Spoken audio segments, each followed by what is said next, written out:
mulana, yenbana. Nangana mulana, pitcha, olambara. Nangana mulana, yuringa, yuri. Yakapna. Nangana mulana, yenbana. Clickban, waka.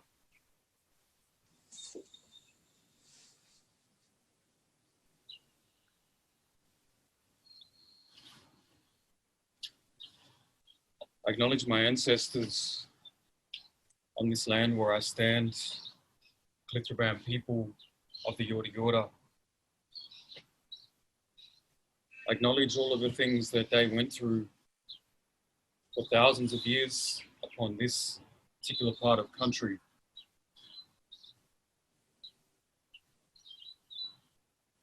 I acknowledge all of the ancestors on all of the different parts of country, lives that they have led, the law that they have followed in accordance with, the respect for those laws, the respect for those ways, respect for the love and the fabric that First Nations cultures have been built upon.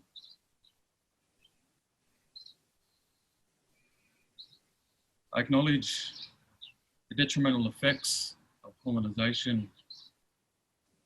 I acknowledge the detrimental facts of assimilation policy, and I acknowledge that that has gravely impacted on the lives of countless First Nations peoples of this land, many living today directly impacted on by many of those systems. And so those systems have been here, implanted into a land that is sacred, a land that is bound by thousands of years of deep, intricate connection, love, admiration, commitment, dedication, following in accordance with powerful histories. And those powerful histories include song. Those powerful histories include systems, and ultimately they include place. None of those things stands separately. Nothing does stand separately for First Nations people. We are a part of a holistic oneness. We are a part of interconnectivity amongst one another. We are a part of the song, the sounds, the dance, the ceremony that have been here since time immemorial. And so today we'll be exploring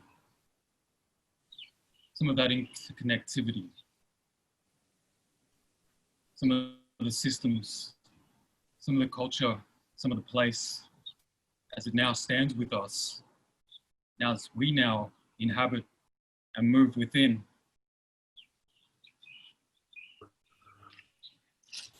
And it's an honor today to be able to have very special guests to be able to share some of their experiences relating to these themes. And we are honored to have custodians from different parts of the country. Our guests today are Mandy Nicholson of the Wurundjeri people. We have Alethea Beetson of the Wiradjuri and Cubby Cubby people. We also have Allara Patterson of the Yorta Yorta people. And so we began planning this event quite some time back as an organization that is based on the Kulin Nation's lands, and considering where these events were held previously, it was really important to be able to think about what does the Week of Reconciliation Week mean to the custodians of the land that we live, work and breathe upon as people who inhabit parts of present day Melbourne. And so our first guest today, who I'll be passing it over to, is an incredible person.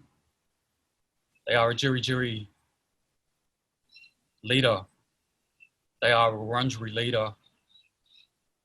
They are a woman of song who brings their song into a powerful way into the now. We are very blessed to have this song, people who live upon Kulin Nation's land and for those that live upon Wurundjeri land. I now pass it over to Mandy Nicholson of the Wurundjeri people, who'll be sharing some stories about the bringing back of song on country for her people. What is the meaning of that? What are the driving factors behind that? What are some of the joys of that? And what are some of the challenges? Without further ado, it is with great pleasure, it is with great honor that I pass it over to Mandy Nicholson to share with you, to open this session today, culture, place, and systems. Thank you, brother. We are here yarning about music, yarning about culture, and I think the thing that underpins all of this is language. So we always have to do an acknowledgement in language. And my language is the Woiwurrung language, and it's a beautiful language that isn't spoken much anymore, but we're trying to revive it through song.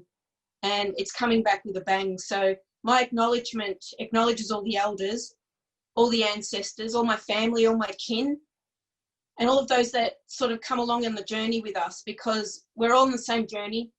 No matter what language group you're from, we're all trying to get our culture back to before invasion.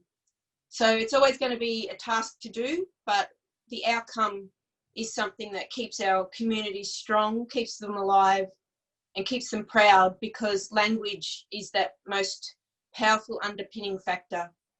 Buladu nyan wangat naranik Mandy, Wurundjeri willamik, Wurundjeri balakut, mundanai murup kalar birang, mundanai liwik bulok nugulik, ba lalal ba gugung nugulik, ba didit ba London, ba liwuruk, ba kerepnon, ba jajaburang, ba nyurailamburang, ba German. I always acknowledge my mum at the end, because you don't have to be an Aboriginal person's, First Nations person to support somebody's Aboriginal or First Nations identity. So my mum was the staunchest of my supporters. So always like to really highlight that, because working together as Aboriginal people is supported by non-Indigenous people as well, like parents and family and friends. So I acknowledged all of my ancestors. I acknowledged all my kin, and that's by blood, and all my friends. I acknowledged my elders, and something that along my journey of language, we don't have a word as such for elders. So I looked at the language and I thought, well, how am I going to honour elders? So I just put lalal ba gugung. So lalal is grandfather and gugung is grandmother. So I just put my many grandmothers and my many grandfathers, and that's how I represent my elders, because I see them as our grandparents. So I think my journey along the way has been a big, long journey, but I can see the outcome with the young ones in my community and around the place as well. They're growing up with this staunchness and this pride that wasn't available to me at the same age. So I grew up in a beautiful household. I've got 3 sisters and 2 brothers, and I was second last born, and it was a beautiful house full of love, and we always had everything we needed. But I think the turning point was, I was born in Hillsville, and that's where our mob is based, really, around Hillsville and all the Yarra Valley into Naarm, into Melbourne. And I lived there all my primary school years, and that was all cool because there was a lot of other black fellas there at school, so I didn't feel any different to anyone else. And then we had to move for work, so Dad moved to Gippsland for the power stations, and that's when you're at that awkward age, 13, don't know anyone, you start a new school, you don't know the structure of high school, so I was really lost. And then my identity as an Aboriginal person started to be hidden because the school that I went to didn't accept difference. So it was really just white Australians and Italian Australians. So what I had to do is figure out how I would survive in that area, survive there. And I thought, this is the hardest thing I've ever had to do. So I just went quiet. I didn't go, hey, everyone, I'm Aboriginal, blah, blah, blah. I hid and I was really quiet. I withdrew into my shell. So they were really tough times in terms of my identity. I didn't have any support network. I was off country. My family were all down in Dandenong, Hillsville area. So I didn't have that support. I didn't have them coming up visiting much at all. But when I was growing up in Hillsville all the time, I remember growing up with my black family, going to all the Wurundjeri meetings and stuff. So we still went to the Wurundjeri meetings, but that cultural support, that family support was gone. The school was a horrible place. But then when I finished high school, I did a course at Monash University in Churchill, and that changed my trajectory again, because I went and did this course that was Aboriginal based. It was taught by Aboriginal teachers or academics that got Aboriginal people. So that was one of the best turning points in my life, because the first assignment I had to do was to write a biography.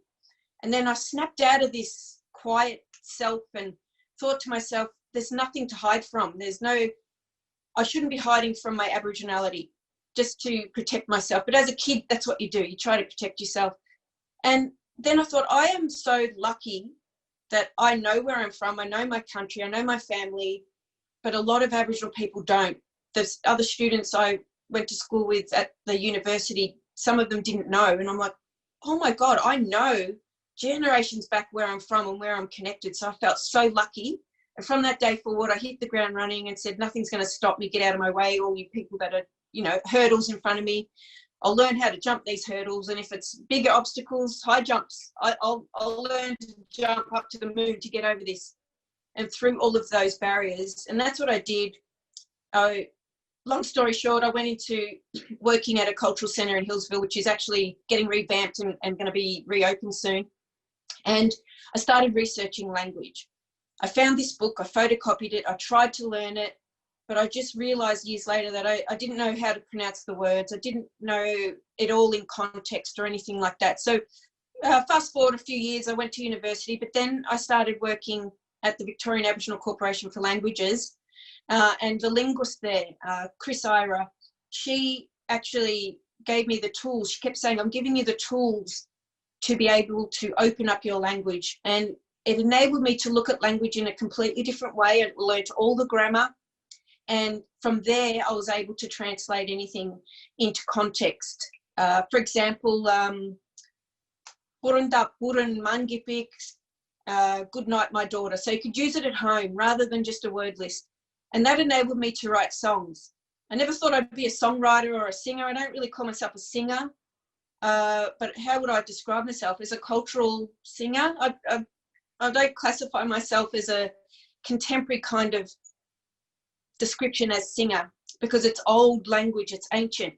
So that enabled me to, firstly, I was translating all the little nursery rhymes so kids could grasp it as well. We did a language program at Thornbury Primary that worked really well. And then I thought, we've had a dance group years ago with the kids, and they were growing up, and we've got a lot of girls, young girls and women in our community. So I thought, okay, there's no women's group that get together culturally, ceremonially, or through dance or song. So I think it was 2013 or something like that. I just got my girls together, a few other nieces together, and some of my cousins. Eventually, we all came together. We've got about 15 of us now that I'm teaching some of them how to sing. I'm teaching some of them how to get up and speak, because that's something that's really a hard thing to do for anyone, to get up and speak in front of strangers. So what we're seeing in this little group, family group that we've got, that are part of Djirri DJirri, the kids are getting up at school, speaking confidently about their culture. We've got the young ones getting up and singing. We've got, especially over NAIDOC week, if I lose my voice, which is pretty much every year, my daughter gets up and sings in my place and does acknowledgement. So I think all of that effort, it's a beautiful effort, because you can see the outcome of these young ones just being able to stand there proud and face all those attackers, the racist attackers that might be at school or whatever, and educate them. I've got a daughter, Kaya, 17, doing year 12. She says, Mum, I'm educating the educators. I said, well, do it, because imagine all the ones that are coming up after you. You're teaching those educators to teach them the right stuff, because the stuff that we learn at school, that Aboriginal people didn't exist till 1788. So taking control culturally with these young women, it's a ripple effect. As Kaya says, it's a ripple effect, Mum, because what I do, the ones around me are absorbing that, and then it goes further and further out. So now we've got like teenagers, we've got little kids, we've got adults. That's what it's all about. We're keeping all the different, I suppose, levels or positions of people in our community. We're giving them back their traditional roles. And that's a really important word, traditional, because I use that not as something that's a relic in the past tense. We are traditional now. We're doing traditional practices now and into the future. So always attack writings or people when they talk about, oh, this was Aboriginal land, or this was the language spoken, because language and culture, people tried to kill it, but it's only been sleeping, because if it was dead, you can't wake it up. But if it's been sleeping, you can always wake it up. So that's my journey of how I came about to create the Djirri DJirri dance group, because I think there was such a strong need in our community to keep these young girls and women down the right track. And incorporated in that, we're not just a dance group, incorporated in that is cultural responsibilities and ceremonies. So that's why you'll see them wear their possum skin belts. And that's something that they gain through a ceremony called Murum Turukuruk, a coming of age ceremony. So then they become the mentors to the next girls coming along. So it's a beautiful journey that I've been on, and I always love to share that with others and get them to do that same journey. And I embrace all women and girls that want to join in this kind of stuff, because it's really enriched me, coming from this really shy teenage girl that was withdrawn in my shell, to be able to, whoever's seen me sing before, like I just blasted out. Like, that's why I say I don't think I'm a singer or anything like that. I just blast out the ancestors' voice through my body, because you do feel this energy within you when you start to sing. And it's not for the big events, it's for the private community events that you feel this. It's like a tingle that goes through your body, and it just comes out of your body. The sound comes out. So yeah, I could talk about that all day, but I think I might end it there and give other people to have, let other people have a go. But I think most of the other speakers will probably have similar stories. Do you mind if I say something? Yeah. Hi, Mandy, it's Lynn. How are you? Good. I'm just responding to what you were just saying about the girls. Yep. You know, in relation to the Crew Youth World Championships. Yep. So, you know, which really grew out of the same sort of thing, like with Djirri Bucks and I, was, you know, for my own sons, but also for other kids to be able to express and feel that sense of culture.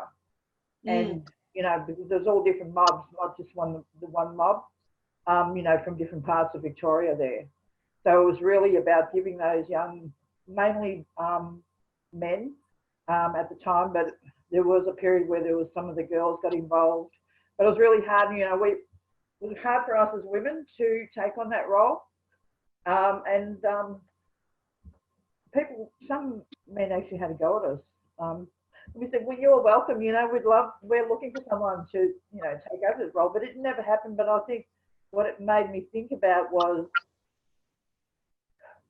we live in a time and place, of course we respect traditions and things like that, and want to reconnect with language.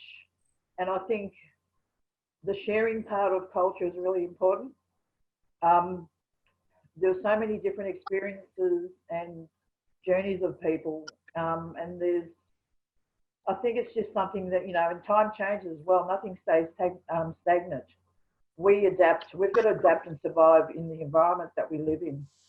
And around culture, there's a lot of politics around culture, Aboriginal culture and language and things like that. And I think we just got to follow our gut feeling and our senses with that, of how we share. Where, you know, when you're doing it for genuine reasons, you know, what you were just saying about the singing, the sound of that language to me, it like connects with everything around you, not just with people, but on the land. Our ancestors need to hear that language. You know, they need to hear dancing, and so that we're like knowing that we're still connecting with who we are and our sense of place in that place. And when, you know, I think we've just got to do what we can do, and trying to break down some of those things that have, I think that have come about because of history, because people are desperate to have that sense of, but sometimes there's a lot of barriers around that, and I think we need to be the ones to open that up.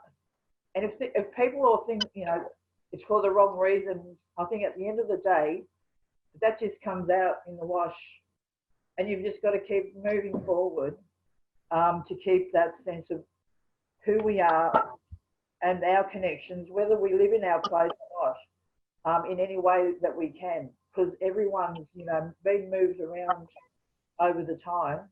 And I think you know, like, I think we can't change history, but we can change and work towards the future. Oh, definitely. And same. What you do is such, you know, like you feel that energy, you and your girls, and it is just beautiful. You know, it gives me hope for the future to see more people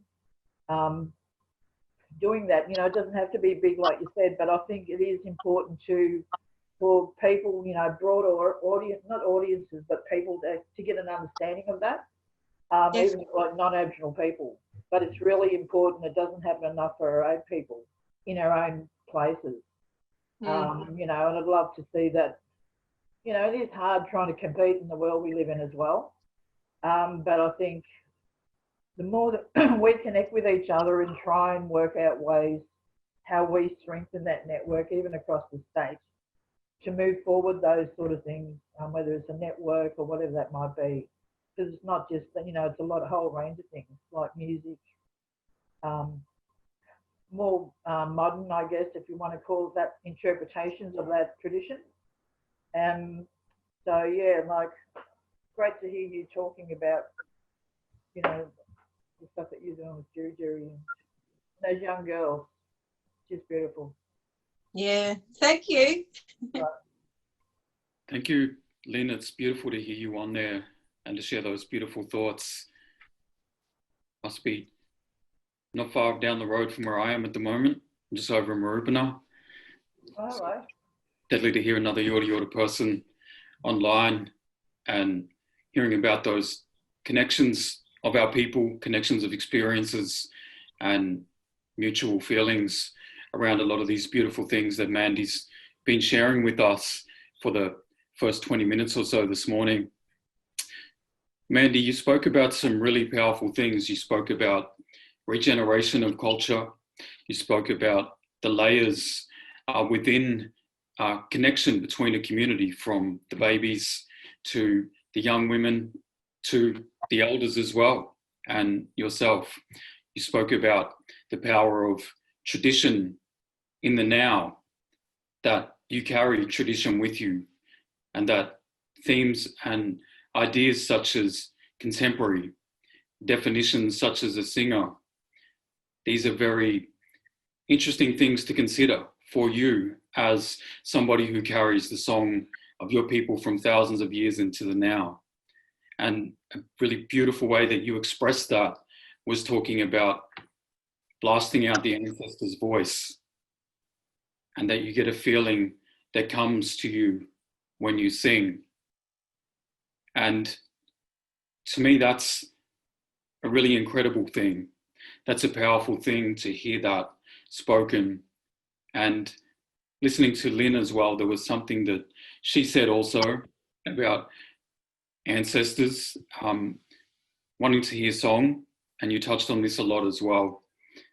Can I ask you, Mandy, in amidst all of these beautiful things that you shared and that you have for many years upon your people's country, continuing your culture and your responsibility, what do you feel is the importance of other people being aware of the song of your peoples, and what is the importance of the place in contemporary society per se, where there is now a city of close to 5 million people living on a significant part of your country. One of the most important things that I didn't mention is we talk about singing the ancestors' voice and singing it for them because they can't speak or sing anymore. We have to, through our spirit, sing that. So before we're physically born, we are taking all of those generations before us, and even before we're thought of and born, our spirit is already formed. So when we're physically born, we have the ancestors inside us. So that's things like that are really, it's genetic memory. I've heard other people talk about that as well, because the memory of our ancestors is within us, and I think through singing brings that memory out to others. And I think the wider community, because Melbourne, I think by 2030 is going to be be the biggest city in Melbourne. It's going to overtake Sydney, and it's very multicultural. And I love all the different cultures that Melbourne have, that Naarm have. And I think by being able to share the original culture of the place enriches everybody, because it's up to us to make sure that we're seen. It's up to us that our language is heard, and no one else can do it but us. We have to overcome these barriers, like I said earlier, that try and stop this from happening. Sometimes it's within your own community, and that's everywhere. So I think it enriches other people's lives because they're learning something that is connected to the different layers of country. We've got 6 different layers. We've got the below country, the Bikut, the Bikduis, the on country, Banyabik is the water country, Moronmutbik is the wind country, Wurrubik sky country, and then Tarangolbik.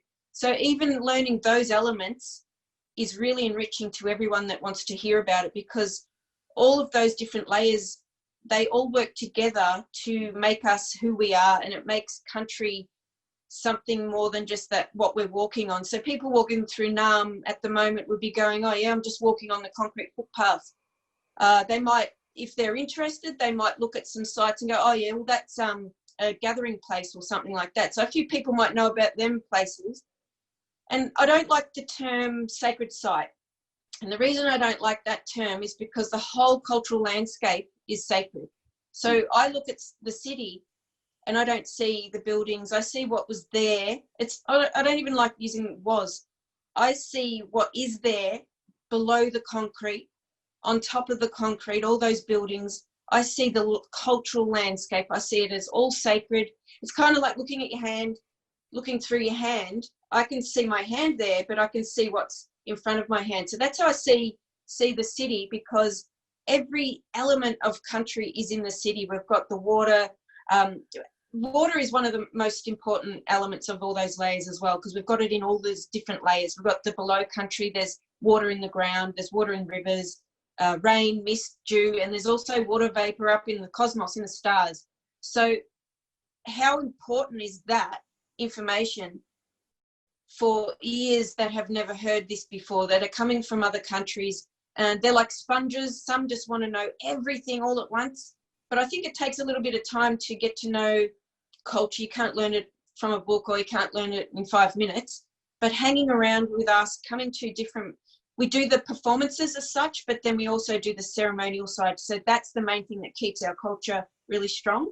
But we're performing for the wider community to give them a little glimpse, a little taste that Aboriginal culture, even though there is a city there, is still alive and well. So I think there is such an important message there for people to learn who the traditional custodians are of a particular area, learn as much as they can about it, and then actually come and meet us, because we are real people. We're not something that's a relic or a stagnant culture. We are dynamic, as Lynn was saying.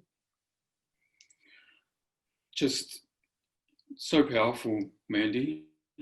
And I say that with gratefulness as well, in having lived upon your people's lands for the past 5 years now, and over the years throughout my lifetime, having strong connection to that part of the world. And it's been one of the more moving experiences of my whole life to be able to see the powerful work that yourself and the rest of the Djirri DJirri do to present and to bring the power of your histories. And as you said, the memories, bringing those memories of the ancestors into the now, bringing all of what they were with their voices into the now in a way that it can activate things within people. It can activate things within other First Nations peoples who are guests living on your country.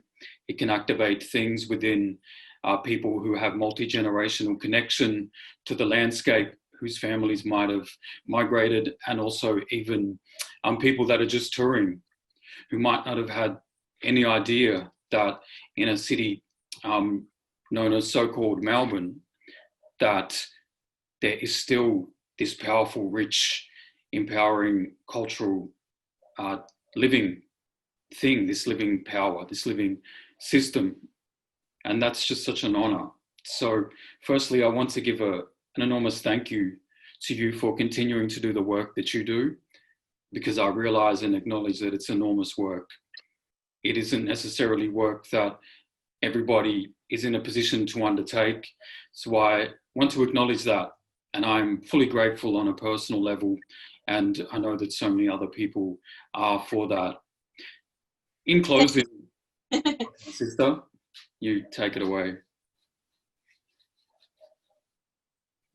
I think, how much more time have I got? How much time you want.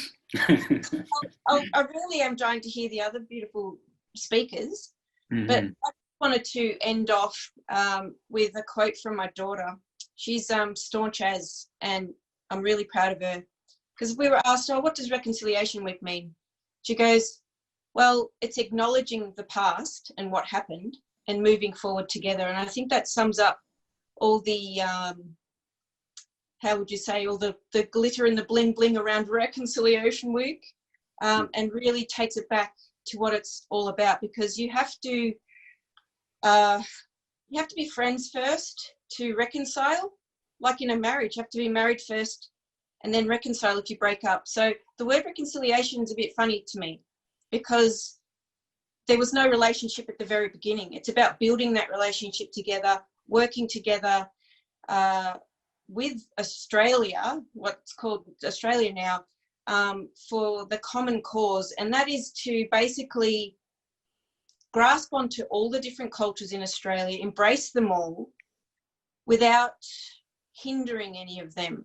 And all the stats that are out, I was looking at a stats thing this morning saying we are 3% of the population, but the scary differences between health and lifespan and all of that stuff, that is plain evidence that things aren't equal. They won't be equal for a long, long time. We're trying as Aboriginal people to change that within our own communities, but the wider community, the ones that are in power, they need to listen to us. So Reconciliation Week, I mean, there are really legitimate people out there. I've seen some posts on Facebook acknowledging Aboriginal people and everything like that, which is absolutely beautiful, and I really respect that. But to have the little tokenistic tick on things for Reconciliation Week is a little bit, tokenistic. So I think we need to reframe what reconciliation means. Thank you, sister, for sharing your perspective about that. I acknowledge that, anything that we share, is a big thing. And again, very grateful for every single thing that you share. And for the rest of the Djirri DJirri, you mentioned your daughter Kaya, who's an amazing young leader already for people living on Kulin Nation land, and the wisdom that even she is giving at her age already is incredible and important to the population all living upon the lands of your ancestors. So without saying furthermore to that, I do want to thank you for coming on today to be a part of this important session of sharing critical information. And I encourage everybody listening, if you have not connected with Djirri DJirri previously, to jump up onto social media. You can find other web pages. Djirri DJirri is spelled DJIRRI. You can find out more about engaging with Djirri DJirri. They're doing incredible things constantly. It never ceases to amaze me, the incredible things that I'm constantly seeing. And even through the COVID period, I've been very inspired and empowered by things that you've been doing as a collective of powerful women of the Wurundjeri. So again, thank you for coming on here and sharing with us in this space today, Mandy. Thank you, brother. You're so welcome. Our next speaker for today that we have for you is an incredible First Nations woman as well. She is of the Kabi Kabi and Wiradjuri people. She's an artist, she's a producer who has worked extensively in Indigenous communities across multiple art forms to inspire new works responding to societal issues, cultural heritage, and colonisation. She's currently the First Nations producer at Big Sound. She's artistic director of Digi Youth Arts and First Nations producer of Horizon Festival. Prior to these roles, she worked as the Indigenous Engagement Coordinator at the Queensland Museum and was curator of the Aboriginal and Torres Strait Islander program for Festival 2018 Brisbane. Her research explores the function of insurgence and resurgence in the creative development and production of Indigenous performance. It is with very great pleasure that I welcome Alethea Beetson to share with you here in this session, which is a part of Reconciliation Week activity for VMDO First Peoples, which is Culture, Place and Systems. Welcome, Alethea. Thank you so much for having me. I just want to begin by acknowledging that I am on Yagara, Turrbal and Jagera country here in so-called Brisbane. I give my thanks to all the ancestors and descendants of this place. And I would also like to acknowledge the mob from down that way, as I know that this is grounded in the conversation around there. I actually think I was so delirious last night and tired that I had a thought that I was doing a panel in Victoria and therefore I'd need a jacket. So I forgot that everything's virtual right now. So I'll just introduce myself a little bit. If I'd known you were going to read out my bio, I have like a specific bio that like is my read out loud bio. And it is that like I'm a Kabi Kabi Wiradjuri artist and producer living on stolen land in Brisbane. I actually squirm in my seat when my professional bio is read out because despite the grandeur of it all, I mostly just answer a lot of emails. Every job that I now have, I owe to the silenced work of Indigenous people that have gone before me. And although my physical appearance might suggest I like long walks on the beach, candlelit dinners and foreign movies, in reality, I'm all about colonisation, cultural resurgence and ancestral connection. So yeah, my family, like many people's families, I guess, depending on where you're from, all of our stories are different, but are interlocked and connected through, I guess, the blueprint of colonisation and how the colonial project has and is rolling out in both this continent and continents all around the world. We've kind of been known to be from different parts, but our country is Kabi Kabi and Wiradjuri. Through my great-grandmother is Kabi Kabi and through my great-grandfather is Wiradjuri. They ended up in Roma, which is where people think that we're from sometimes because I have a fairly well-known person in my family. Normally Victoria is not a rugby league state, so I don't have to really talk about that, but my family are actually kind of behind me at the moment. This is a painting from Bianca Beetson, and this is a image of my uncle Arthur Beetson. And eventually my family ended up in so-called Toowoomba, and then I've ended up here in so-called Brisbane. The greatest privilege that I have at this point in time, I think, is being artistic director of Digi Youth Arts, which is just, you know, a fancy Western title for doing my part in looking after our young people. That's really all it is. Digi Youth Arts is an Indigenous youth arts organisation that's operating out of so-called Brisbane and across the colonial state of Queensland. And at any given time, there's 20 to 30 Indigenous young people that we're working with across their arts practice. And a lot of them are sleeping in a lot lately, so I won't give them a shout out. But they are probably the greatest thing that I have to kind of do my job. And the stuff that I'm going to talk to today is really around the music industry, because I thought that was most appropriate. That's my relationship with that area. Obviously, the colonial borders don't reflect the true relationships of Aboriginal and Torres Strait Islander people. But I think for me, in respectfully, that has been my relationship with that area. It has been through music and working with some of my peers down there in across the industry. And so I was thinking a lot about, yesterday I had probably one of the, just a very, I'm an Indigenous person working in music industry day, which is probably just being Indigenous really. It was incredibly tumultuous. You know, I had beautiful moments of connection with mob, like privileged moments, people who have like literally created the pathway that allows me to exist in this space, like the actual people that did that. So those kind of moments, but then that was kind of juxtaposed with like, I guess those frustrating moments, because it is Reconciliation Week, and I don't know if it triggers, I suppose, for want of a better phrase, white guilt or what happens, but I felt like I was having to field a little, we've got to do something, whereas I've always maintained that we need to do things all year round. You know, I'll take advantage of the opportunities that Reconciliation Week might provide. Like, you know, this opportunity has been curated by Brother there. So for me, that was a space, this is a space that I'm willing to very much enter into from a reconciliation perspective, because I know that it is a space where I can talk about reconciliation from the realities, and Sister Mandy did such a great job of that. And, you know, I really enjoyed listening to her speak, because it's a gentleness that I don't always have, that I needed to be kind of reminded of today. So I really thank her for that. And so that was going on. And then I was on like a couple of Zoom calls with mainstream music industry. And, you know, many of these people I get along with and know I could pick up the phone and talk to them and have a conversation and be absolutely listened. But at the moment, there's just this element of privilege in among the ruins. Like in among the ruins that we all find ourselves in, there is still this element of privilege. And I think it's because the colonial system is still there underpinning everything. And in what I wanted to present today, I was thinking about like what I'm a theatre maker or performance storyteller, like they're Western words. I really just tell stories, and the medium that I tell stories through is basically performance, which is predominantly theatre, but it has every art form across it.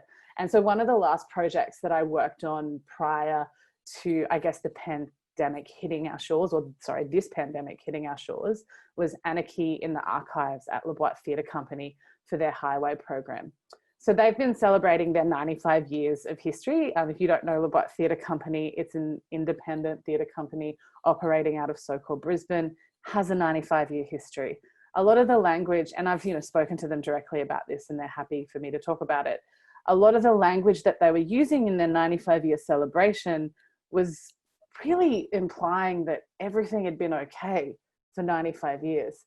And we know everything's not okay now, but like I really felt like this it's almost a century. I was like, I don't understand how we can talk about everything being okay in 95 years. Like in that period of time, there has been quite direct exclusion. There has been blackface.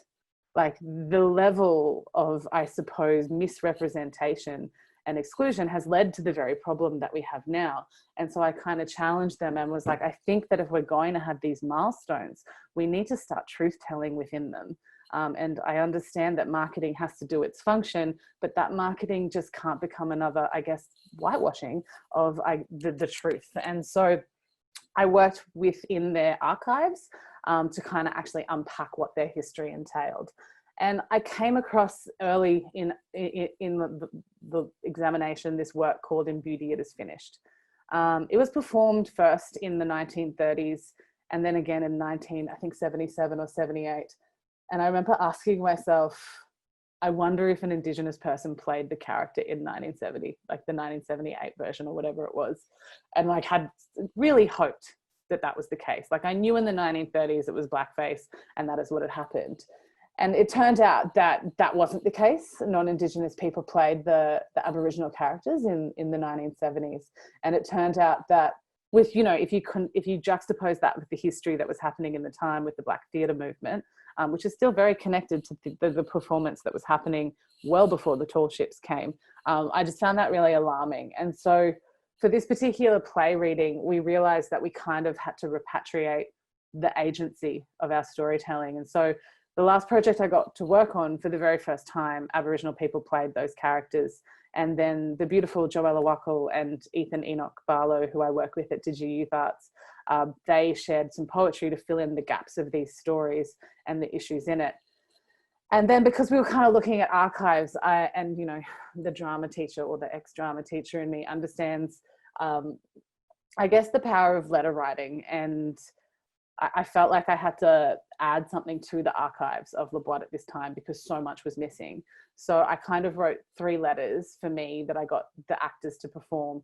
And they were the people that allowed me to be there in that space at the moment, that I felt that in many ways I needed to honor or at least go, hey. And so the first person I actually wrote to George Landon Dan, the playwright, because I felt that I really had to speak to that. And then of course the black fellas who have worked in La Boîte, because I couldn't do the work that I'm doing there now without everything that they've done, and often in a really silenced way. And it was so special because one of those people is Auntie Roxy McDonald, and she was actually one of the actors in the play reading. And so it was really lovely to be able to be in that place with like the living history of this story. And then I of course wrote to my grandfather, because that's, you know, I grew up with my grandparents, and it was really lovely again, sis Mandy, to hear you honour your, I think it was mum in that way, because my grandmother has been like our staunchest supporter, and marched down to the schools when they've said things to her kids that they shouldn't have said. So I really, like, it was really nice to hear that, and I would like to honour her as well. And so, and just, you know, big love to my grandfather. I was reading possibly in my uncle's book about them just getting pushed back to the line. And I was like, I wonder what they would think now that they have, you know, a granddaughter and, you know, many and daughters all across, and sons that are like at the front of the line, just knocking and going, you will let us in. So that to me is what real reconciliation is. That word is that, you know, what change has happened because of those who've gone before us. So look, I think letter writing is a really good tool in drama to explain a perspective, and particularly for me as an Indigenous person, because it's just from me and I can only really represent myself or what I've been given permission to represent. And after the day I had yesterday and the numerous chats I've probably had with Brother Neil, I really thought that I would like to, I guess, because I know that there's a lot of people working in the music industry in this virtual space, I would like to kind of share a letter that I've written that is basically for the industry at this point in time, but it's reflective of so much more. Dear music industry of so-called Australia, it really sucks to have the government not let you play your music, doesn't it? Not being allowed to gather to share song feels like a huge infringement of your rights, yeah. Trust me, my community know a thing or two about what this feels like. Not so long ago, the restrictions currently faced by all of Australian society were faced by Indigenous people living under the Act. Our music, however, endured its literal illegality. So there is a lot you could all learn from the group of people who have been resisting plagues for 232 years, always and especially now. As a member of the community who has been deemed most vulnerable during this pandemic, I have been embedded in a blackfellow-led response that forefronted protecting our elders. If this situation was reversed, our old people would do everything they could to protect us. And we know that we're here telling stories because of them, so it's the very least that we could do. They are our knowledge, story, song, and history keepers, and so much more. As much as it has pained all of us to see our non-Indigenous colleagues and musicians, friends suffer alongside the Indigenous music community during this time, my mob have always understood what we're doing it for. And I think sometimes this has been lost in mainstream music industry conversations that I've participated in, and that worries me. I do give thanks to those of you who have centered this in your ways of working. I think that it's going to be really important over the coming months, maybe years. Now, I don't have the knowledge to give any perspectives that are connected with health or even the economy, so I'm not going to philosophize on what will happen over the next few months, or years for that matter. But I can respond to the conversations and futurisms that are being made by the music industry at present. Outside of financial recovery, much of the conversations have indicated there will be a lengthy period of time predominantly dedicated to Australian-made music. In fact, some of the current response and recovery campaigns are already geared to that. What I'm not seeing enough of is where First Nations artists sit within these dialogues. It seems to me if there is going to be a push or a reprogram of more Australian music, then it makes sense to start with the music that has existed on this continent since the very first sunrise. Now, the concept of Australian music is very, very new, emerging even. Metaphorically, it's so emerging that it probably hasn't had any radio play or even landed a Spotify playlist yet. If you grabbed a pen and considered that to be the timeline of music in this country, then Australian music has only been here for as much time as represented by the pen's tip. Indigenous music, however, eternal. And Indigenous music will survive this because it already has. I'm not the first person to ask the music industry to do better. Mob have been asking for space, resources, and inclusion for many, many years. I'm just the next runner in the relay and have been really lucky enough to use this time of digital connection across the continent to connect with Mob who are running this relay alongside me. I can only speak for myself, but from what I can see, there is an opportunity here in our rebuilding to do it from the land up, which means us.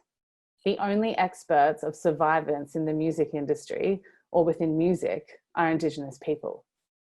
So invite us to your Zoom meetings, yes, but give us the space to speak and direct the conversations where it needs to go. Advocate for funding and opportunities for the music industry and musicians, yes, but make sure there are plenty of resources going directly to the Indigenous community before you do.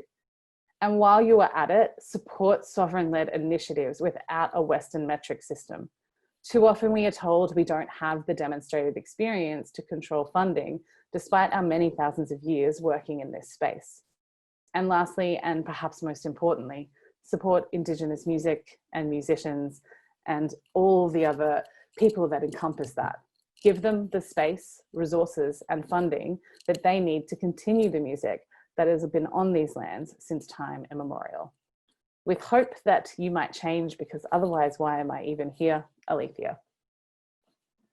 So that is my message, I guess, in response to reconciliation and the music industry, and at this moment in time and where we can perhaps use this dialogue to move forward.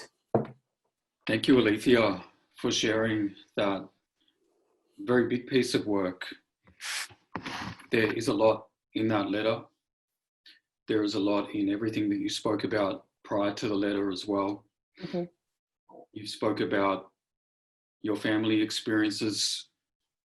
You've spoken about your work experiences and your history of working in different art spaces, which they are all part of a system of First Nations living. And you've spoken about some of the systems of oppression that have actively been put in place within art sectors, such as non-Indigenous people playing First Nations people within theatre in the 1970s, 1977. That seems like a world that's very removed from now in ways which I cannot align with you anymore on the fact of the acknowledgement of the incremental work that has happened from the constant advocacy work of First Nations peoples throughout the generations.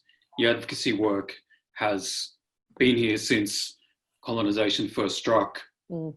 I'm very grateful to be from the Yorta Yorta people who have done some incredible things from the first moments of encounter with colonisation on our country. So I can really understand those journeys that you speak about.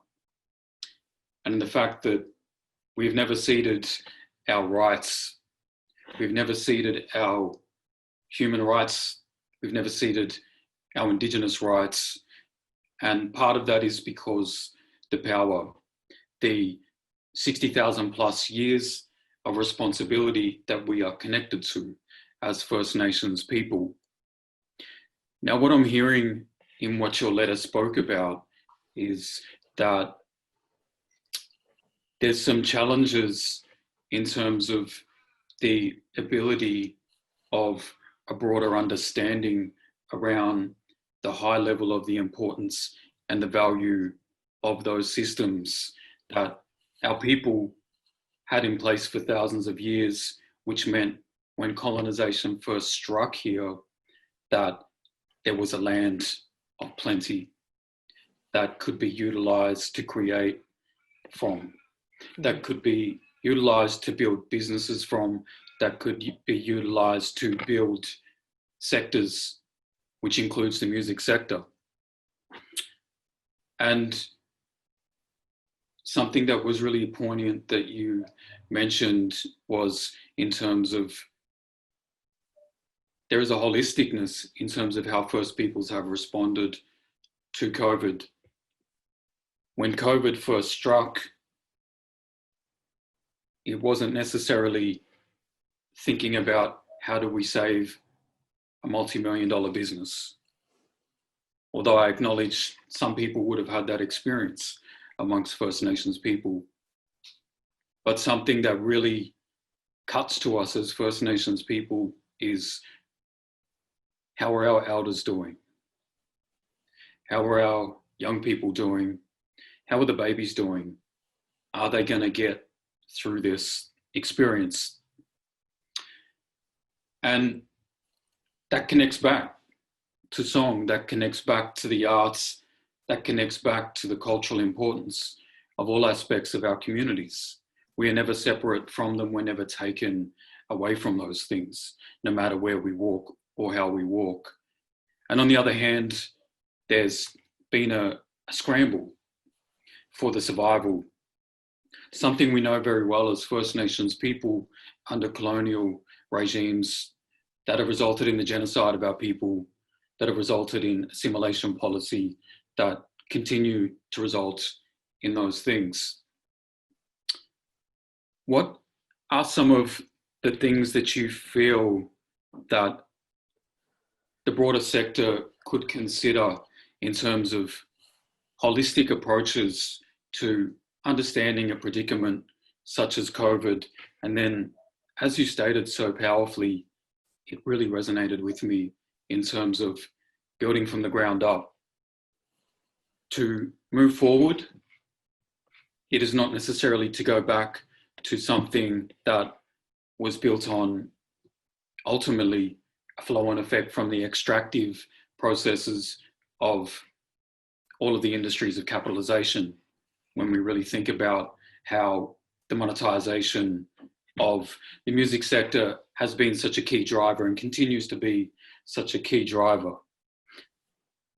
How does a sector consider more holistic approaches, and how does one begin thinking about ground up when it's not necessarily something that's been a pattern that has been induced into you within the system that you operate within as somebody who is not First Nations? The answer lies within wherever you are standing right now. The answer will lie in the traditional custodian groups connected to that place, the people who are living there now, because we know that 2/3 of us don't get to live on country, and having to understand the different roles that those people play, and of course the people that are in that particular sector. So the answer kind of lies within each and every person's own communities versus, you know, I'm attempting to do what I can in the region that I am in. But the reality is the answer lies within those mobs. And I suppose to start from the ground up, we were reflecting on last year, the workshop we had at Big Sound, and it was very similar to the words you said in the shared keynote too, Brother Neil, but we talked about how we always start from a 0% deficit, and what happens if we ever start from 100%, you know, First Nations? What happens if we start from a very different metric instead of starting at this deficit? What if it's just us? And you really echoed it as well when you talked at our keynote around, you know, under occupation, what it's actually like to be an Indigenous musician and an Indigenous music worker in very colonial music industry constructs. You know, we talk about percentages so much, and And, you know, it was really timely because I know that I think we had 12% of Big Sound were First Nations artists last year. And, you know, we get applauded for that. And, you know, I'm still, even as a First Nations person, I'm proud that we had the biggest contingent we have. But at the same time, as you said, not so long ago, it was 100%. So we throw around these percentages a lot, I think, in the music industry. And I know that I've had them directly said to me, like, oh, well, Alethea, you've got your 3%. Surely that's enough. But that's not what reparations are. And I think the key word here is reparations. And I am really lucky enough at the moment to be in a bunch, you know, it's the first lot of conversations that we've had at Q Music in a long time with Mob, just going region by region and doing some roundtables.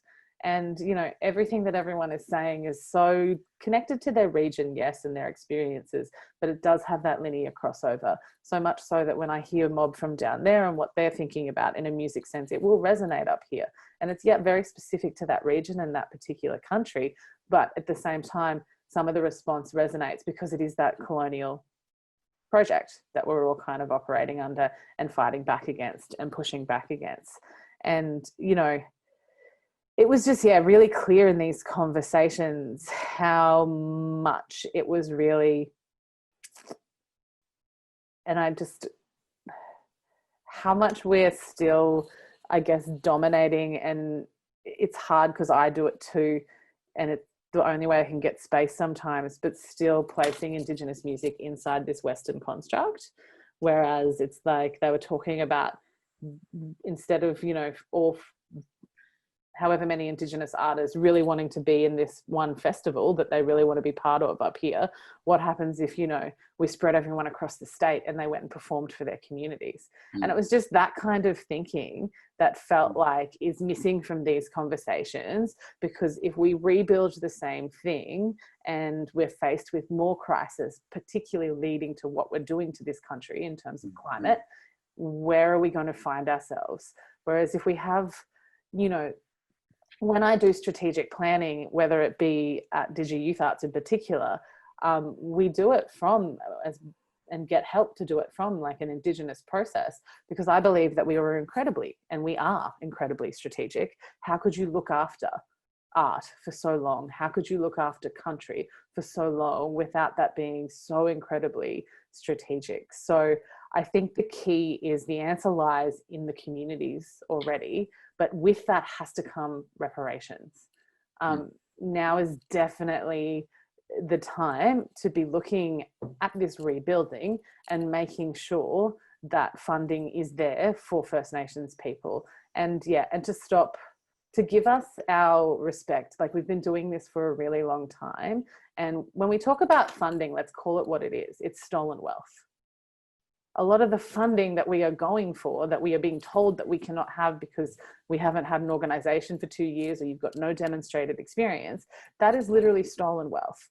So I think, and that's I get that makes people probably incredibly uncomfortable, but you're literally telling us you can't have things that you've made off the profit of taking our land. Like, so there really needs to be reparations. And I don't want to hold the capitalist system up in that either, but at the same time, and I think I was listening to my community and everything that they said could happen tomorrow if we were just funded. And I know it's the same from my colleagues interstate. Everyone is sitting on really well thought out, community engaged projects that if we had the funding, we could roll that out and create more sustainable processes. And then it would link into health. It would link into like all education, because none of that is like separate. You know, that the health of our elders is the health of our song.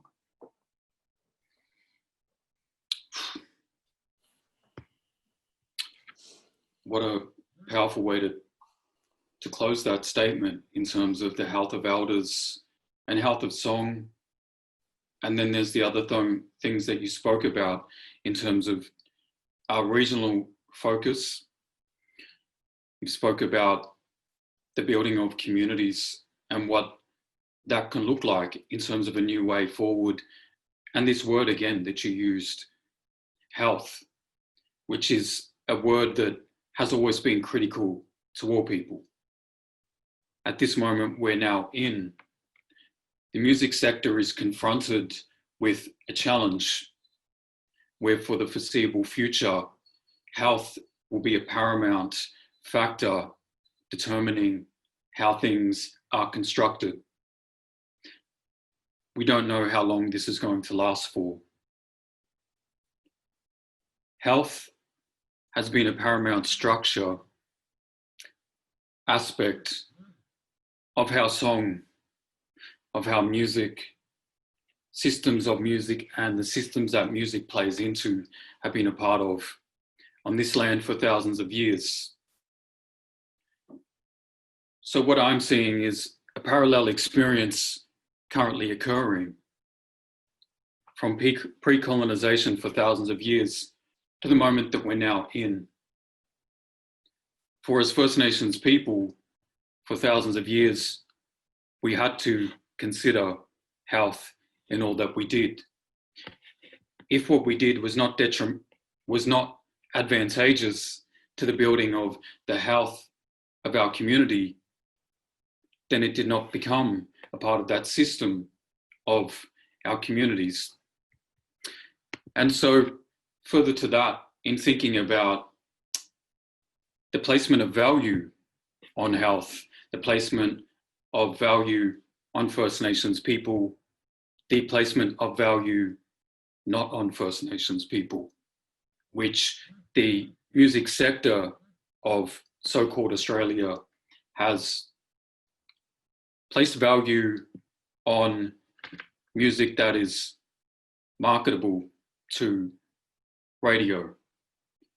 It has placed value on music that is exportable to be fitting within the framework of what is seen as attractive within markets which are determined by global measurements of what value and quality is.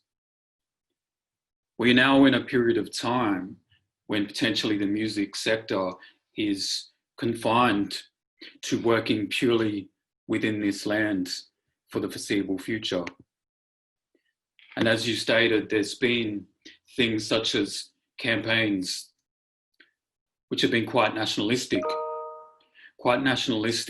in using the terms of Australian music and Australian made. I think we're at a really precious time, and you really stated this, you really opened up the idea of if there was ever a time to consider how you construct the ideas around music of a land and the values of music on a land, this is as powerful as any time. Now is not the time for erasure of First Nations people, is a big message that you expressed. Erasure has been a key feature of assimilationist policy and sectors that place value on capital gains, but not values on health and holistic systems, of which we are the most long-standing version of that there is on this land, and in many ways it could be said, the world. Is there anything else, Alethea, that you would like to share in relation to that aspect of the things that you've shared this morning? I think, you know, if there's anyone here that has capacity or, sorry, is making those decisions, is closer to those levers of power, I suppose what can you do to support Indigenous music? Because there's only so much. I do what I can in my role. Brother Neil does what he can in his role. Brother James does what he can in his role. And there's mob working all across. I think I saw Donna here somewhere. Like there's mob working all across the continent, and we're doing what we can in our roles. But I guess, and, you know, having reflected on seeing what happens when there's, you know, Indigenous people in Turtle Island who have mainstream music positions, and when you're closer to those, and I hate using all these words because it's so not like the language that I'd prefer to be working in, but it is the construct of the music industry. There are levers of power. And like, what can you actually do to listen, respond, or perhaps you need to step aside for a moment? what that actually looks like. And if you are building frameworks, like what within those frameworks or those funding responses, what space are you giving to First Nations people, and how well funded is that as well? So whatever you have the capacity to do to give reparations to mob in this country, please do that, because it's needed now more than ever. And we are definitely going to survive this, and we will get there eventually. So just let's make it happen. And there is, I don't know, like I do my job because I'm Indigenous I'm a fan of Indigenous music. It's not a genre, it's across many genres. I just really love the music that Indigenous musicians make. And I am hoping to learn more and more even about traditional song. And I loved the way that Mandy talked about that today. It really helped me understand that better. And I really thank you for that. And I think the greatest, you know, all of these things that we're after as an industry, even from a Western metric, like in terms of what is the most unique thing about this continent, lies within us as well. So I think that there is so much that we can all gain from actually spotlighting, giving space to and resources to Indigenous musicians, and remembering that musicians are the reason why we exist. I know I don't have my job without Indigenous musicians, and I give thanks to them every day. Thank you, Alethea. Thank you for sharing all that you've shared this morning. And thank you for the amazing work that you do within a variety of facets, not to mention the work you do for your own people within your community, which is important to acknowledge. Thank you. When we think about what are our occupations as First Nations people, as you've stated, it's far beyond than what is seen within 9 to 5, Monday to Friday, within your roles with Big Sound, Q Music, and then of course the incredible work with the Digi Youth Arts as well. All very powerful work that's contributing to a multifaceted of system massaging in a way that is appropriate for yourself, in a way that acknowledges that without decolonial practice, then how deeply rooted are we getting into challenging the systemic issues that exploitative industries have been constructed upon and within? I really, as someone who attended Big Sound last year, I want to give a big shout out to the incredible work that you've been doing up there. I think it's a standout example of when a First Nations person is enabled to have some roles of leadership, that the results can be absolutely profound, far than what could be imagined, until you actually enable that to occur. And that's a big takeaway with all the work that you do, Alethea. So thank you for sharing with us here this morning, with all us mob down this part of country, all these many miles away on this cold terrain of so-called Victoria, of many Indigenous nations. Thank you. Oh, thank you so much for having me. After I get to listen to Sis, well, actually, listening to Indigenous music is just so healing. I get to go stand in a really culturally significant place with two of my elders and a First Nations musician after this, and record her filming song. And that's just going to be so healing, not just for me, but for those elders and for the country. So yeah, I suppose politics aside, listen to Indigenous music, because it's the thing that can heal your heart. And thank you, Neil, for everything you do. Appreciate it.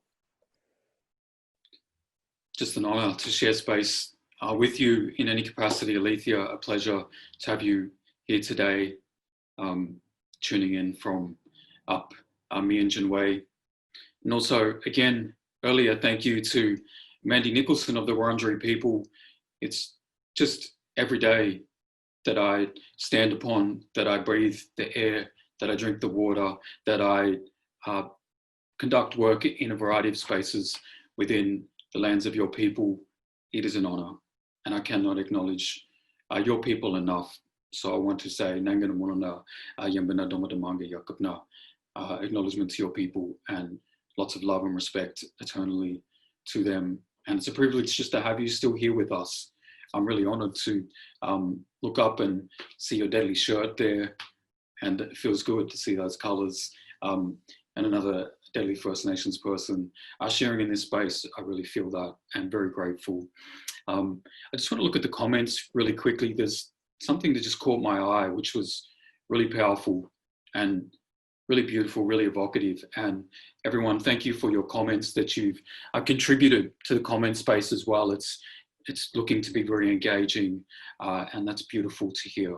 One of the statements I see is develop a grassroots model of music arts industry interconnected across regions, states, Australia-wide, all mobs connecting. That says so much and more in a short space. Those key words in there: connecting all mobs, grassroots model across music and arts, which raises another subject, which is the interconnectivity of music to all other things. You don't have music without dance being a part of your community as well. You don't have those things without somebody that does design. You don't have those things without food. You don't have those things without sacred law and celebration and resilience. And so in saying that, we do have one more amazing guest. She has something very special to share with us today. It's something relating to systems. It may have influenced the name of this session today. They have a song to share, and they're currently sitting there with their Galnia Winya, beautiful mother. Her name is Allara Briggs Patterson. She's an incredible artist. She's a Yorta Yorta woman. She released a single yesterday. If you haven't heard it, go and listen to it. The name of that single is Murnong Farm. Ooh, was that the segue? The name of that single is Murnong Farm. And we have you here today, Allara. Thank you, sister, for coming to connect with us and share with our people who are connected on this chat today. It's an honor. The work that you do is incredible.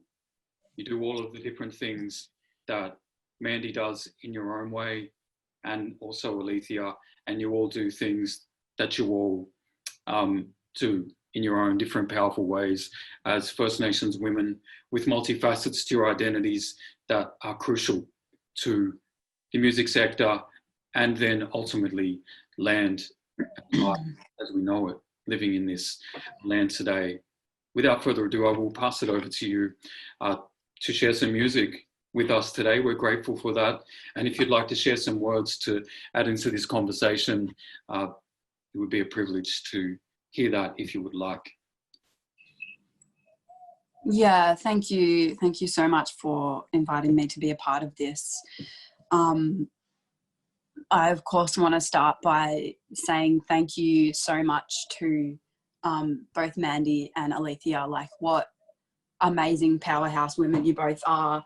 And it's just been, for me, such a privilege to sit here and have a really, really good listen to what you've been up to hear your stories again. Like, I've met you both before and have heard different parts of your stories, and it's just so humbling to hear your experiences again, and that feeling of like disconnect and shyness.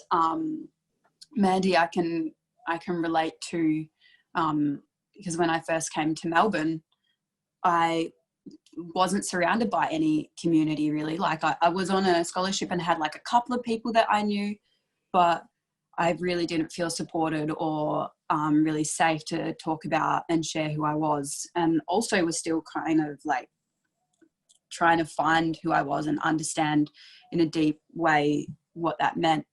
So thank you so much. And I'm here on your country, on Wurundjeri country, and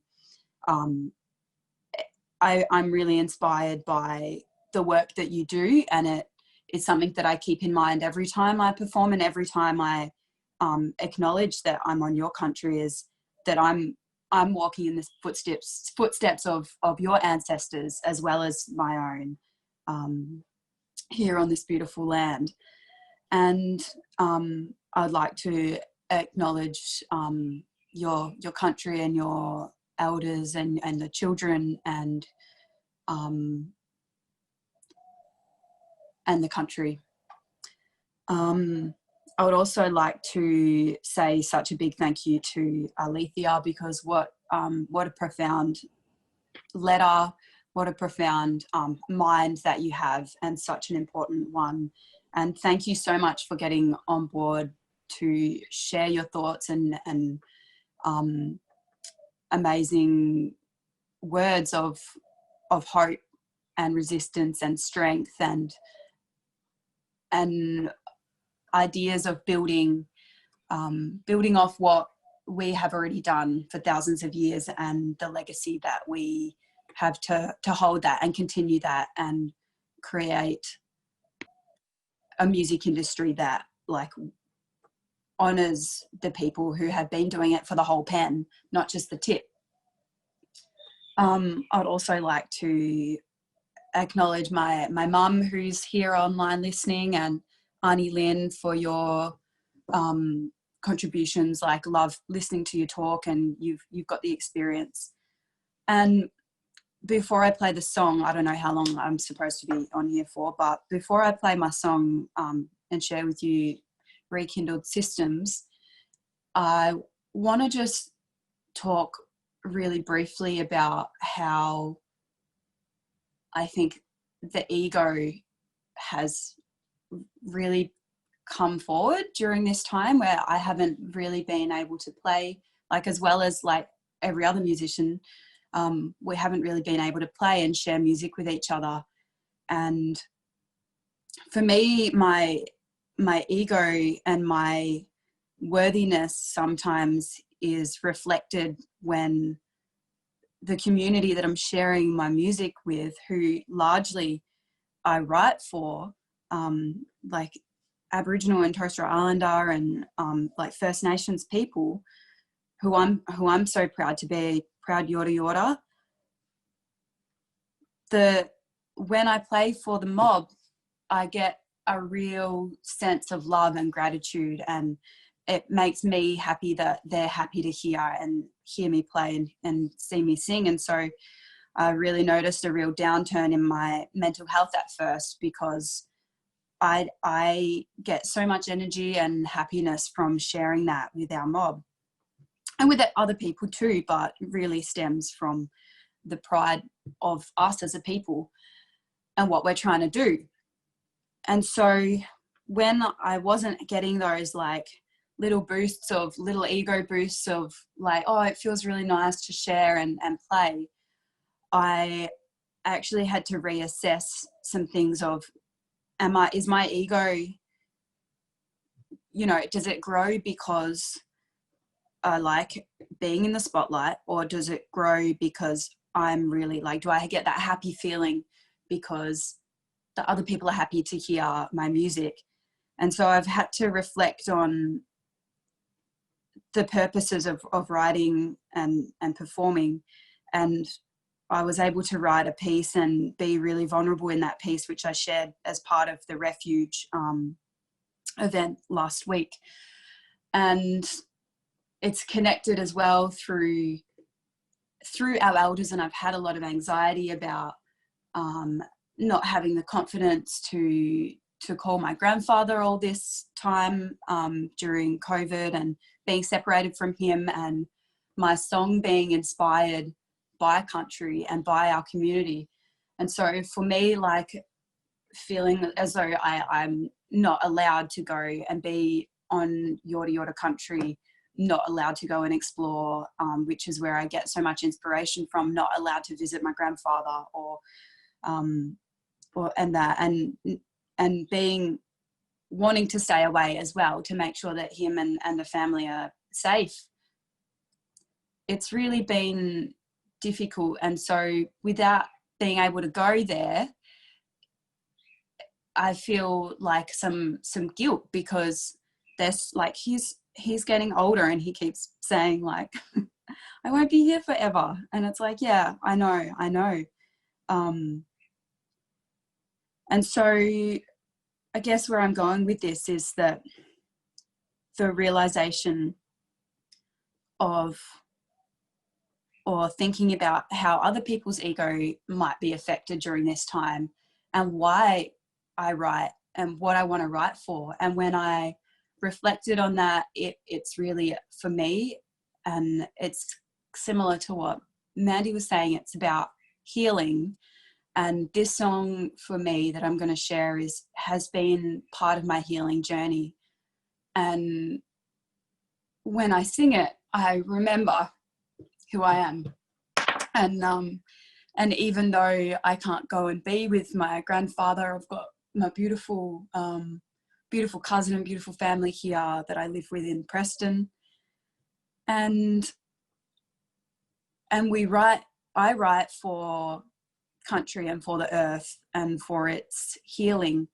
And when you think about it, there's no money really in any industry in being like healthy and being healing and being regenerative and restorative and ecologically harmonious. Like all of the industries in Australia that are the rich industries have grown from like a taking away from nature and using those resources and taking away from people and fitting into, especially with music and pop music and rock and roll and like so many different genres of like fitting in to, like, yeah, of course people write and play because it feels good and it sounds amazing and it's also an ego boost. Like it feels good when people like what you're doing. But coming from that language perspective and thinking about it in terms of like when in Yorta Yorta I've been learning a little bit of the grammar, and it's like we say earth first.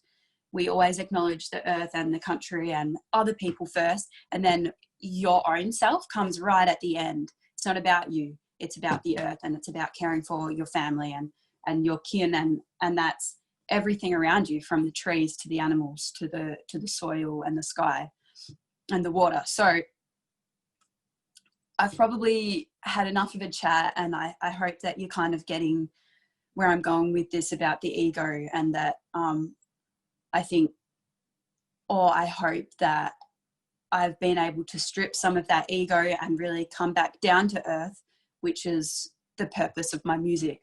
So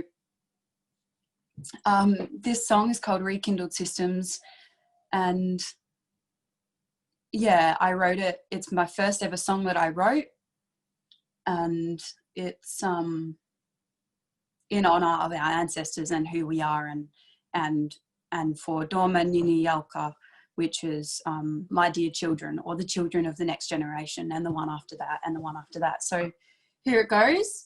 And again, thank you, Neil. You're absolutely incredible. Thank you so much for hosting and getting us all on. It's been really, I don't often have as much eye-opening experience as I'd like to, because I've been so privileged to see and hear and be part of so many incredible and privileged conversations, but this has been one that's incredibly special. So thank you guys so much. And here I go.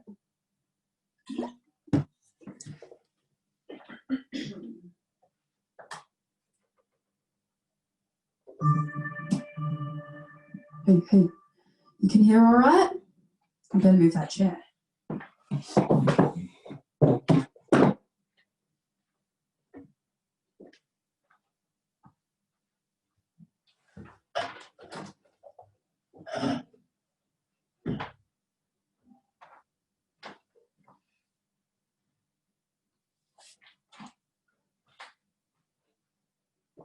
I'm in the kitchen. In my rental in Preston. Yeah, please check out my new single as well. And here it goes. It's a bit of a long song, so hope nobody needs to pee. If you do, just leave the bathroom door open so that you can hear your phone.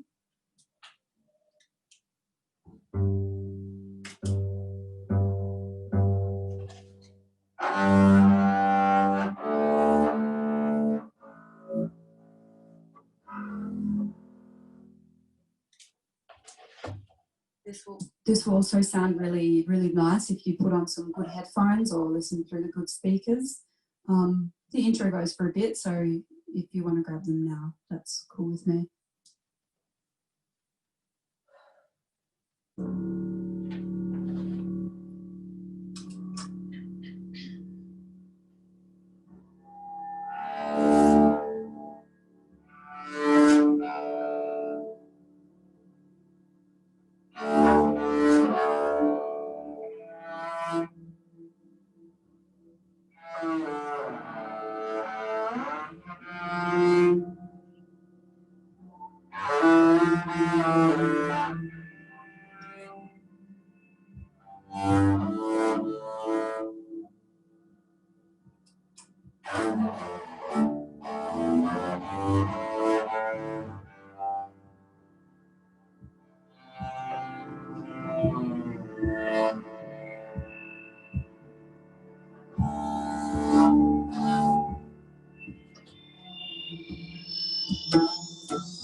Strong connections with these ancient lands, descending bloodlines for centuries, mussels, fish, birds, berries, yams. Our people used to feast, cooking in old ovens under great trees, who've watched our life cycles, custodial in style on the Dungala riverbank, crystal clear, clean, free, from carp, that muddy bastard. He was never invited. Surveyors marking acres and acres, missionaries and Jesus with religious takeover. Crowns sort of saying, this land is free for the taking, so take it. But first, he needs his irrigation systems and a mass of the blacks here. Assimilation schemes devised to divide and dismantle our songline while our forefathers died on frontier lines. We are survivors, thanks to our ancestors, reviving our songlines with fingers in the dirt.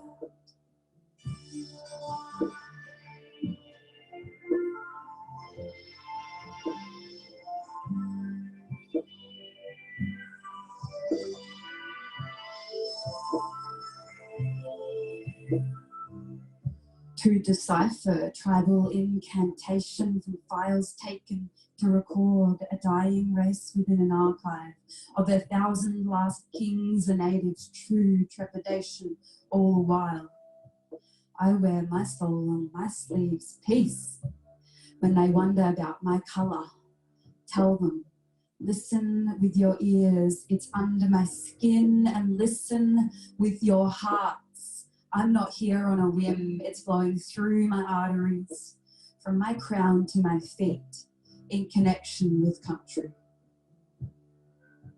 I'm seeing faces in the leaves of the trees, from the scars on my soul to the hope on repeat, from my toes in the mud to the tears my eyes weep. We are survivors, thanks to our ancestors, reviving our songlines with fingers in the dirt. We are survivors. We are our ancestors. We're dancing our songlines with spiritual self-worth.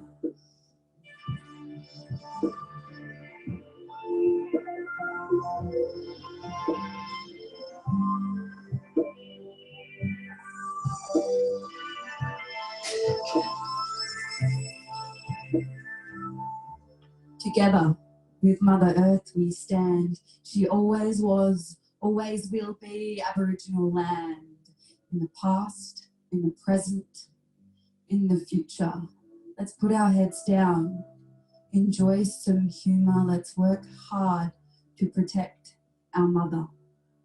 Let's work hard to share our cultures. Let's work hard for what's most important. Doma Mini Yelka's distant future.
Thank you. Yeah, and big love to you all, and yeah,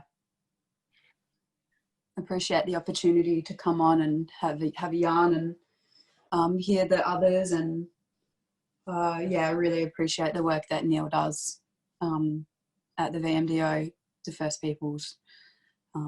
You're amazing, bro. If you want to have a listen to that track's not out yet, but it's coming. But yeah, I released Murnong Farm yesterday, spelled M-U-R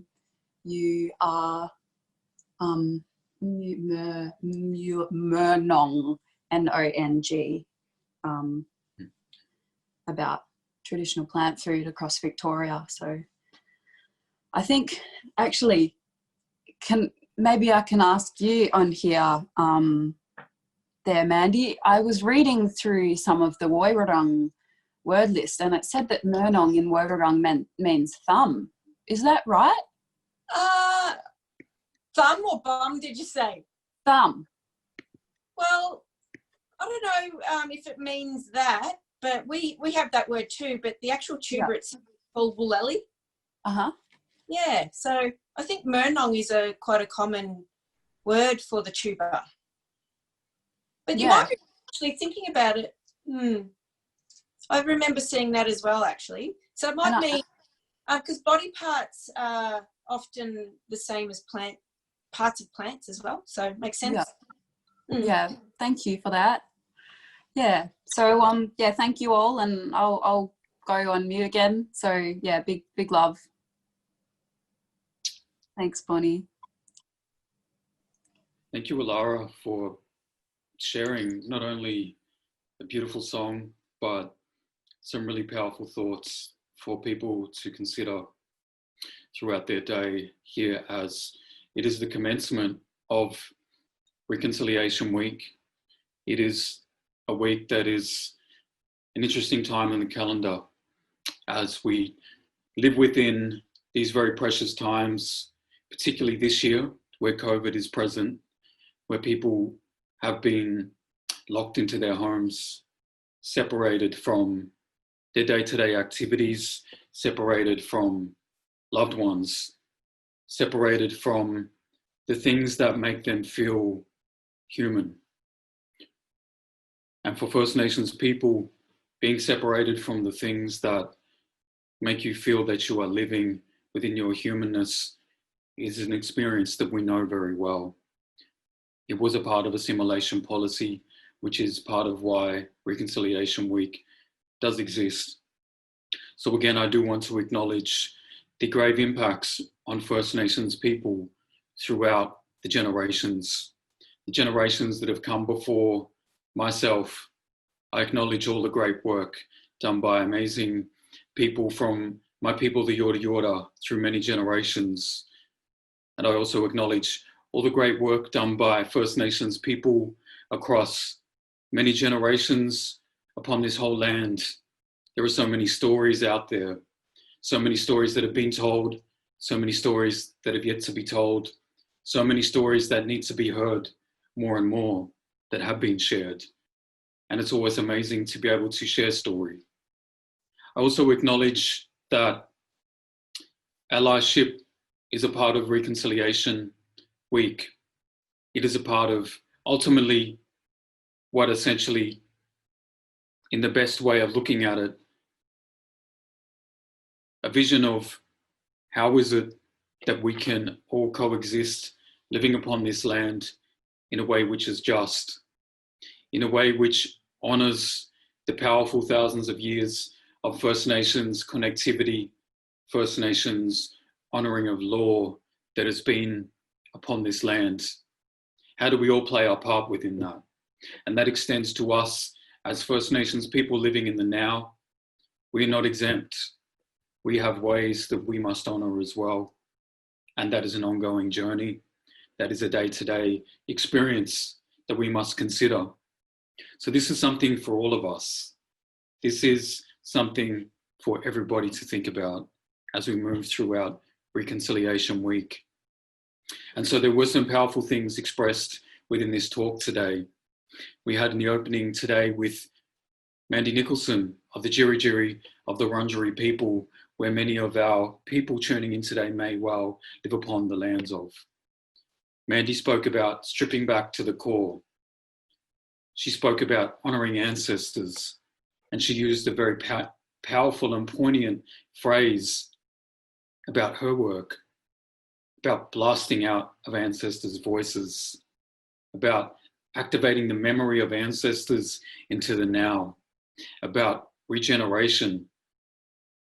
And she's doing that work all across her people's country. She's doing it with resilience. She's doing it with power, strength, and beauty. And I give great honor to that. We had Alethea Beetson, who was based up in Mianjin, Cubby Cubby and Wiradjuri woman. She does incredible work across a variety of spaces and has done so historically across many other spaces as well. She currently works with Big Sound.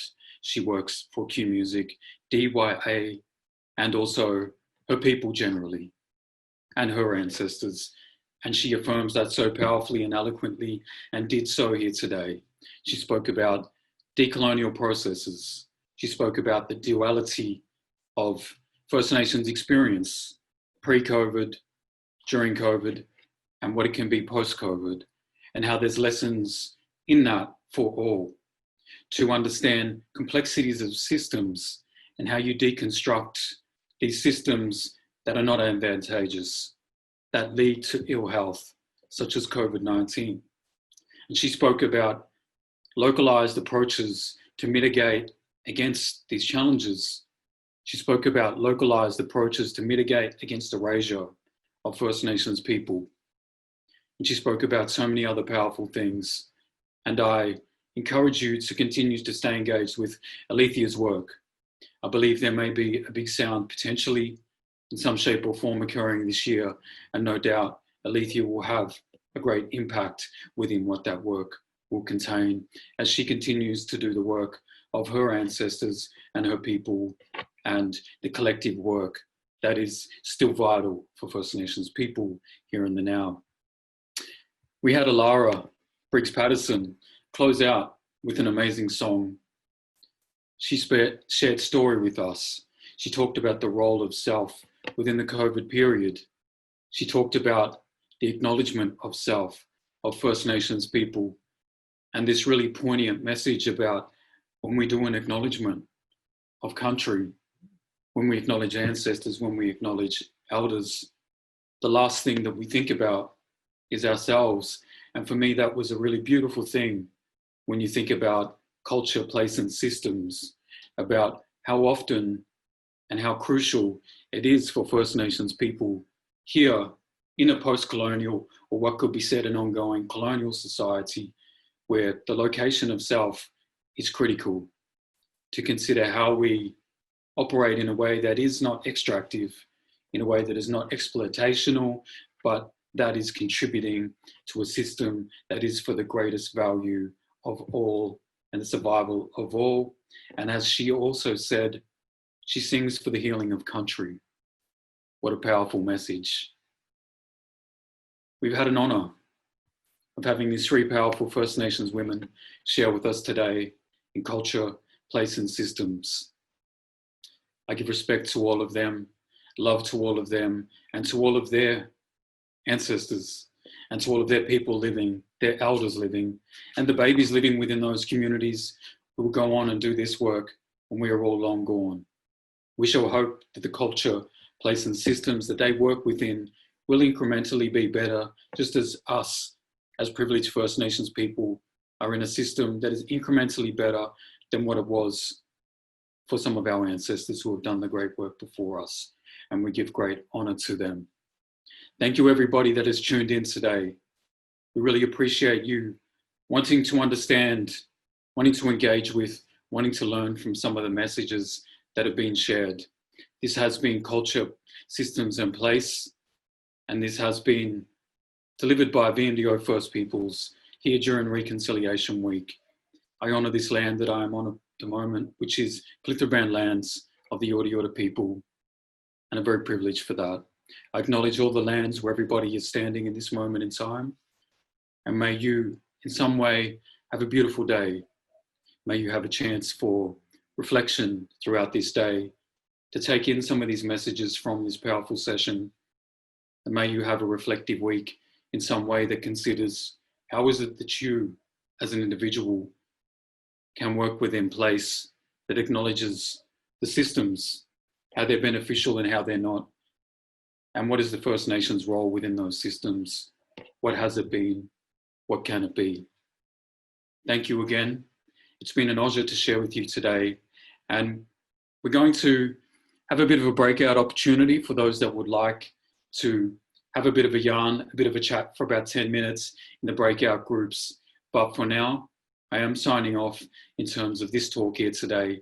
And again, thank you to my sisters for collaborating and sharing this experience. It's all been your power here today that all of us have received.